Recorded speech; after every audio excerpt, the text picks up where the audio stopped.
जय सद्गुरुदेव जय पदशरणम।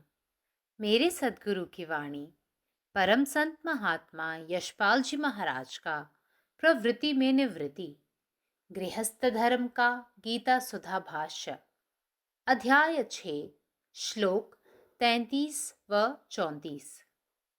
अर्जुन उवाच यो अयं योगस्तत्त्वया प्रोक्तः साम्येन मधुसूदन एतस्याहं न पश्यामि चञ्चलत्वात् स्थितिं स्थिराम्। चञ्चलं हि मनः कृष्णप्रमाथि बलवदृढम् तस्याहं निग्रहं मन्ये वायोरिव सुदुष्करम्। इस पर अर्जुन ने कहा, हे प्रभु, आपको दास के कल्याण की चिंता है, इसलिए आप मुझसे इतनी बातें कह रहे हैं। परंतु यह मन स्वभावतः ऐसा है कि इसके आगे हमारी कुछ भी नहीं चलती। यदि हम इस बात का विचार करना चाहें कि यह मन कैसा है, कितना द्रुतगामी और विशाल है, तो उसकी थाह ही नहीं लगती। वायु से अनेक गुना तेज और अथाह समुद्र से कहीं विशाल। साधारणतः इसके विचरण करने के लिए यह त्रैलोक्य भी छोटा है। इसकी चाल प्रकाश से भी करोड़ों गुना तेज है। फिर ऐसे मन को कैसे रोका जाए? मुझे तो प्रायः ऐसा ही जान पड़ता है कि मेरा मन कभी स्थिर न होगा और मैं कभी साम्यावस्था तक न पहुंच सकूंगा। पाठक गण तनिक ध्यान दें कि आज से प्रायः 5000 वर्ष पूर्व अर्जुन जैसे वीर सर्वगुण संपन्न साधक के लिए मन का एकाग्र करना असंभव नहीं तो अति दुष्कर अवश्य प्रतीत होता था। तो आज की दुनिया में जब मनुष्य का जीवन इतना व्यस्त और अर्थ प्रधान हो चुका है, मन का एकाग्र होना कितनी कठिन समस्या है।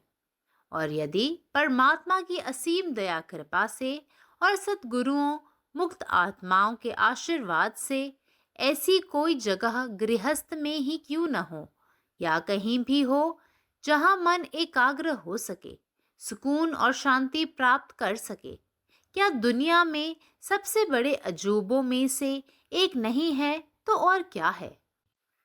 Arjuna said, O Madhusudana, the system of yoga which you have advocated as even mindedness in the form of equanimity appears unendurable. I do not see the possibility of its steady continuance because of the restlessness of the mind.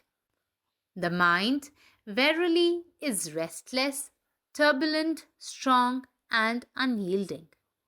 O Krishna, I deem it as difficult to control it as to control the wind.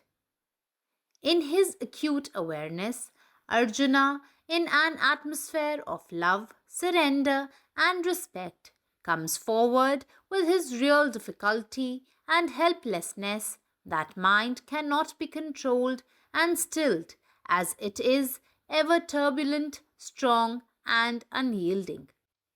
Arjuna, an aspirant with innumerable qualities, a brave and determined personality, and so close to Lord Krishna, raised such great doubts to get control over the mind as difficult as that of the wind some 5,000 years ago, when atmosphere was so congenial to practice and to achieve perfection in yoga. Thus, what can we say of the modern man, so deeply engrossed in the material world, neither having time nor facilities to practice yoga? However, if by the grace of the Almighty and kind benevolence of the Sadgurus, who have become one with the Lord, one can find a place, may be that of a Grahastha saint, leading a family life, or of a sannyasin, where his mind can get not only concentration but can also rest in peace and shanti. Is that not one of the greatest miracles of the world? Om. जय गुरुदेव, जय पदशरण. यावर अर्जुन म्हणाला, हे प्रभो, तुम्हाला तुमच्या सेवकाच्या कल्याणाची काळजी आहे. म्हणूनच तुम्ही मला इतक्या गोष्टी सांगत आहात. पण हे मन असे आहे की आपण त्याच्या आधी काहीही करू शकत नाही. जर आपल्याला हे मन कसे आहे, ते किती वेगवान आणि विशाल आहे याचा विचार करायचा असेल तर ते आपण समजू शकत नाही. ते वाऱ्यापेक्षा कितीतरी पटीने वेगवान आणि अथांग समुद्रापेक्षा खूप मोठे आहे. साधारणपणे हे तिन्ही जग त्याच्या भोवती फिरण्यासाठी देखील लहान आहेत. त्याचा वेग प्रकाशापेक्षाही लाखो पटीने वेगवान आहे. अशा मनाला कसे रोखता येईल? मला असे वाटते की माझे मन कधीही स्थिर राहणार नाही आणि मी कधीही समत्वाच्या स्थितीत पोहोचू शकणार नाही. वाचकांनो, जरा विचार करा की सुमारे 5,000 वर्षापूर्वी अर्जुनासारख्या शूर आणि सर्व गुणसंपन्न भक्तासाठी मन एकाग्र करणे खूप कठीण असेल. जर अशक्य नसले तरी खूप कठीण वाटत होते. तर आजच्या जगात जेव्हा माणसाचे जीवन इतक्या व्यस्त आणि पैशाने भरलेले आहे, तेव्हा मन एकाग्र करणे किती कठीण आहे. आणि जर देवाच्या असीम कृपेने, सद्गुरूंच्या आणि मुक्त आत्म्यांच्या आशीर्वादाने घरात किंवा इतरत्र असे एखादे ठिकाण असेल जिथे मन एकाग्र होऊ शकते आणि शांती मिळू शकते, तर ते जगातील सर्वात मोठ्या चमत्कारांपैकी एक नाही का? हा चमत्कार नाही तर दुसरे काय आहे? जय गुरुदेव, जय पदशरणम. സദ്ഗുരുവിൻ്റെ സന്ദേശം. അർജുനൻ പറയുന്നു, അല്ലയോ ഭഗവാനെ, ദാസൻ്റെ ക്ഷേമത്തെക്കുറിച്ച് അങ്ങ് ആശങ്കാകുലനായതുകൊണ്ടാണ് ഇത്രയധികം കാര്യങ്ങൾ എനിക്ക് പറഞ്ഞു തരുന്നത്. എന്നാൽ ഇത്ര വിശാലവും വേഗതയേറിയതുമായ മനസ്സിൻ്റെ മുൻപിൽ നമുക്ക് ഒന്നും ചെയ്യാൻ കഴിയില്ല. അത് കാറ്റിനേക്കാൾ പല മടങ്ങ് വേഗതയുള്ളതും അഗാധമായ സമുദ്രത്തേക്കാൾ വളരെ വലുതുമാണ്. സാധാരണയായി ഈ 3 ലോകങ്ങളും അതിന് സഞ്ചരിക്കാൻ വളരെ ചെറുതാണ്. അത് പ്രകാശത്തേക്കാൾ ദശലക്ഷക്കണക്കിന് മടങ്ങ് വേഗതയുള്ളതാണ്. പിന്നെ അത്തരമൊരു മനസ്സിനെ എങ്ങനെയാണ് നിയന്ത്രിക്കാൻ കഴിയുക? എൻ്റെ മനസ്സ് ഒരിക്കലും സ്ഥിരതയുള്ളതായിരിക്കില്ലെന്നും എനിക്ക് ഒരിക്കലും സന്തുലിതാവസ്ഥയിലെത്താൻ കഴിയില്ലെന്നും പലപ്പോഴും തോന്നുന്നു. ശ്രോതാക്കൾ ശ്രദ്ധിക്കുക. ഏകദേശം 5000 വർഷങ്ങൾക്ക് മുൻപ് അർജുനനെ പോലെ ധീരനും സർവസദ്വൃത്തനുമായ ഒരു ഭക്തന് മനസ്സിനെ ഏകാഗ്രമാക്കുന്നത് അസാധ്യമായിരുന്നില്ലെങ്കിലും ബുദ്ധിമുട്ടായി തോന്നിയിരുന്നു എന്ന് മനസ്സിലാക്കുക.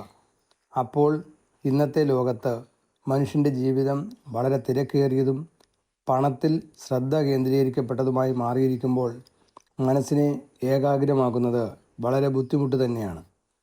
ഈശ്വരൻ്റെ അനന്തമായ കാരുണ്യത്താലും സദ്ഗുരുക്കന്മാരുടെയും മോചിതരായ ആത്മാക്കളുടെയും അനുഗ്രഹത്താലും മനസ്സിന് ഏകാഗ്രത കൈവരിക്കാനും സമാധാനവും ശാന്തിയും നേടാനും കഴിയുന്ന ഒരു സ്ഥലം, അത് വീട്ടിലായാലും മറ്റെവിടെയായാലും അങ്ങനെ ഒന്നുണ്ടെങ്കിൽ അത് ലോകത്തിലെ ഏറ്റവും വലിയ അത്ഭുതങ്ങളിൽ ഒന്നാണ്.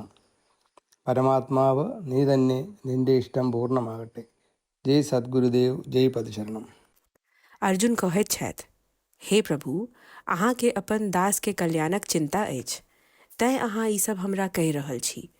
मुदा ई मौन के अपन स्वभाव एहन थिक जे ई अधीन नहि कयल जा सकैत अछि। जँ हम विचार करी जे ई मौन कतेक चंचल आ गहींर अछि तऽ ओकर थाह लगेनाइ असंभव भऽ जाइत अछि। ई तऽ वायुसँ कएक गुना तीव्र आ समुद्रसँ बड़ बेसी विशाल अथाह अछि। एकर विचरण लेल तऽ ई तीनू लोक छोट बुझाइत अछि। एकर गति प्रकाशोसँ करोड़ों गुना तीव्र अछि। एहन चंचल मौनके कोना बान्हल जाय? हमरा तऽ सदिखन इएह बुझाइत अछि जे हमर मौन कखनहु स्थिर नहि हैत। हम कखनहु साम्यावस्थाक अनुभव नहि कऽ सकब। पाठकगण, अहाँ सब कनि विचार करू। आइसँ लगभग 5000 वर्ष पूर्व अर्जुन सन वीर, सर्वगुण संपन्न महान साधक के मौनक एकाग्रता कठिन लागैत छल। त आब जखन मानव जीवन अत्यंत व्यस्त, अर्थ प्रधान आ चंचल बनि गेल अछि, तखन एहि मौन के एकाग्र करब कतेक कठिन समस्या अछि, ई अहाँ बुझिए सकैत छी। आ यदि परमात्माक असीम कृपा, सद्गुरुजनक आ देव पितर सभक आशीर्वादसँ कोनो एहन ठाम गृहस्थे जीवनमे हुए जतऽ मौन एकाग्र भऽ सकय, शांति पाबि सकय, तऽ की ई दुनियाक सबसँ पैघ चमत्कार नहि छी? నా సద్గురు సందేశం గీతాసుధ పరమసత్ మహాత్మా శ్రీ యశ్పాజీ మహారాజు వారిచే ప్రతిపాదించబడిన ప్రవృత్తిలో నివృత్తి గృహస్థ మార్గంలో గీతాభ్యాసము అధ్యాయము 6 శ్లోకము 34. దానికి అర్జునుడు ఇలా అన్నాడు: హే ప్రభు, మీకు ఈ దాసునికి మేలు చేయాలని ఆలోచన ఉన్నది. అయితే మీరు నాతో ఇన్ని మాటలు మాట్లాడుతున్నారు. అయితే ఈ మనసు స్వభావరీత్యా ఎటువంటిదనగా దాని ముందు మన ప్రయత్నాలు ఏమి పనిచేయవు.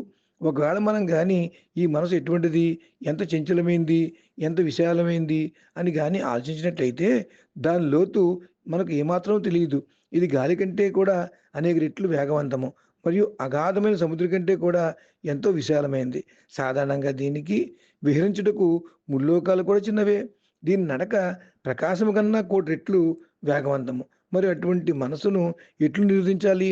అందుచేత నాకు తరచుగా ఏమనిపిస్తుందనగా, బహుశా నా మనసు ఎన్నడూ స్థిరంగా ఉండదు మరియు నేను ఎన్నడూ సామ్యావస్థ వరకు చేరలేనేమోనని.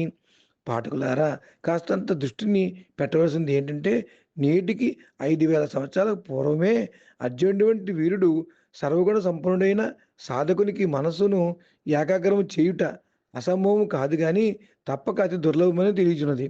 అయితే నేటి ప్రపంచంలో మానవ జీవితం ఎంతగానో పనుల్లో నిమగ్నమై ధనమే ప్రధానమైనప్పుడు మనసు ఏకాగ్రత చెందుట ఎంత కఠిన సమస్య. ఒకవేళ పరమాత్ముని అనంత దయాకృపల చేత మరియు సద్గురువుల ముక్తాత్మల ఆశీర్వాదము చేత గృహస్థాశ్రమనందు కావచ్చు లేదా ఎక్కడైనా కానీ, ఏ ప్రదేశమైందైనా కానీ అక్కడ మనసు ఏకాగ్రత చెంది సుఖము శాంతి లభించినట్టయితే అది ప్రపంచంలో అన్నిటికంటే గొప్ప అద్భుతాల్లో మెరాకిల్స్లో ఒకటి కాక మరేమిటి? పరమాత్మ, నీవే ఉన్నావు, నీ ఇష్టమే నెరవేరాలి. జై సద్గురుదేవ్, జై పరశురామ్.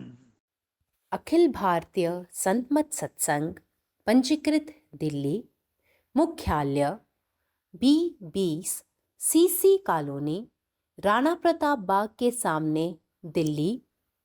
सत्संग आश्रम संत यशरूप तपोभूमि परिसर, अनंगपुर, जिला फरीदाबाद, हरियाणा।